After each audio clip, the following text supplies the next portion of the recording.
Hey guys, how you doing? So we are going to be starting chapter 7 now. I know 5 plus 1 is 6, but what we're going to do is we're going to skip over chapter 6 right now. We'll get back to that in June at some point. So chapter 7 talks about a concept known as a function, and it'll make a lot more sense as we get through the lessons. Today is going to be more of a basic understanding of what a function is, but the whole chapter or this whole lesson is about relations and functions. So, first thing we need to understand is something called an input and an output. So, we've called this other things in the past. Inputs are basically your x's, and your outputs are basically your y coordinates. So, if you look at these 2 points, sorry, each of these ordered pairs, the x coordinate is your input, your y coordinate is your output. That also gets back to something you learned in 7th grade, maybe even earlier than that, too, as well, when you talk about your independent variable and your dependent variable. So the independent input, dependent is your output. So your output is dependent completely upon your input. Okay, so x is input, y is output. So the first concept in the lesson is called a relation, right? So if you think about a relationship that you have, um, within your family, so sister, brother, sister, brother, brother, that's a relation. Um, you know, mother to daughter, father to daughter, mother to son, father to son, whatever it happens to be. It can even be cousins, aunt, uncle to niece, nephew, that kind of thing. So in math, we just look at a relation as how you write the input and the output. So one of the ways is just a regular ordered pair that you've been doing since like 3rd grade or something like that. So here, 0, 1 is an ordered pair, which is a relation. 1, 2 is the relation. 2, 4 is the relation. The other one is called a mapping diagram. And this is kind of an important concept, especially with functions, helps you to see whether something is a function or not easier. We'll get to that in a little bit. So what they do is they basically separate your inputs and your outputs, or your x coordinate with your y coordinate. And what they do is they just take an arrow and you draw it from the input to the output. So this means that, okay, 0 is connected to 1. So if you put in 0, you get out 1. So 0, 1 would be the ordered pair. Here is 1, 2. So when you put in 1, you get out 2. That goes there. Same thing here. If you put in 2, you get out 4.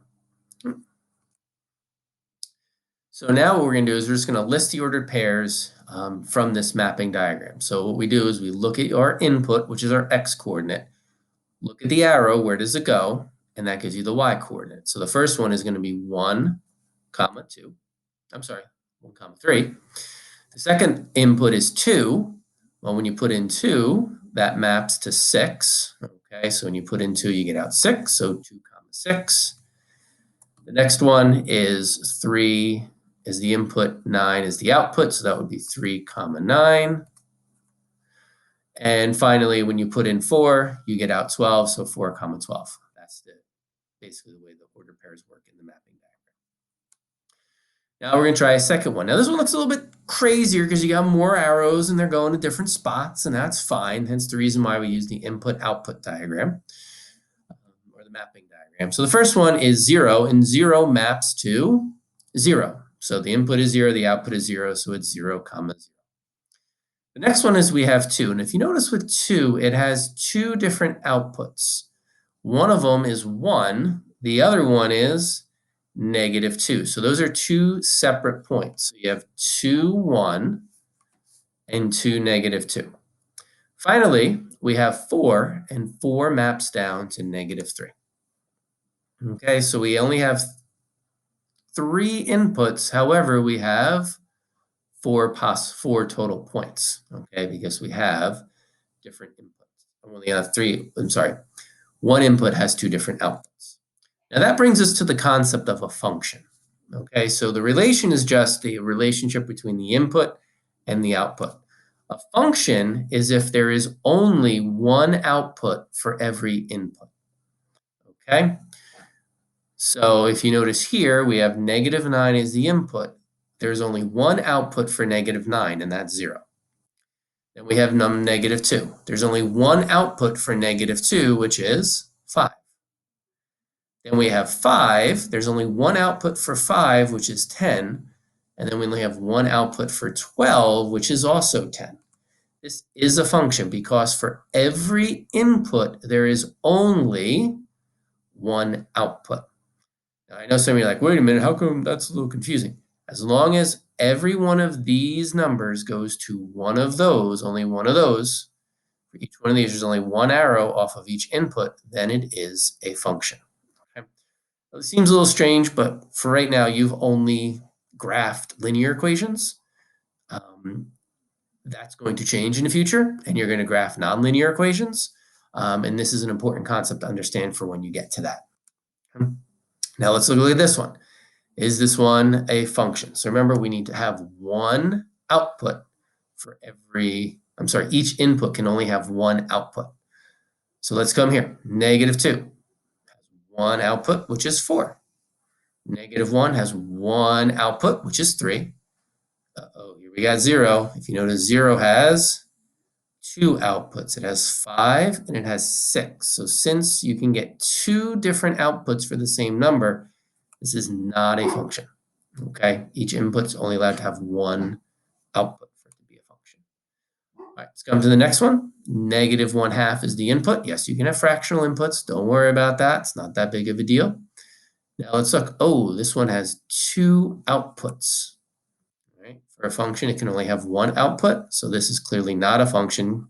Now, actually, it's for both of them too, because 1/3 also has two outputs, so that is not not a function. Last but not least is this one. Let's see, does each input have exactly one output? So 2 has an output of 6, just one output. 4 only has one output of 3. 6 has an output of 0, and 8 has an output of -3. Each input has only one output. Therefore, this is a function. And that's going to lead us to the last question that we're going to do, and it's going to go from how do you get from a graph to a mapping diagram? Well, what did we say? In a mapping diagram, you have an input. An input is the x coordinate. The output is the y coordinate. So if you notice, we have this point right here. It has ordered pair for it. What is it? It's 1, 28. This is 2, 64. This is 3, 32. This is 4, 16. Okay? So each one of these x's becomes your input. Each y value becomes your output. Okay? So input is 1 to 28, 2 to 64, 3 to 32, and 4 goes to 16. Okay? So good luck. Reach out to me if you guys have any questions. Your assignment is in Big Ideas. Bye-bye.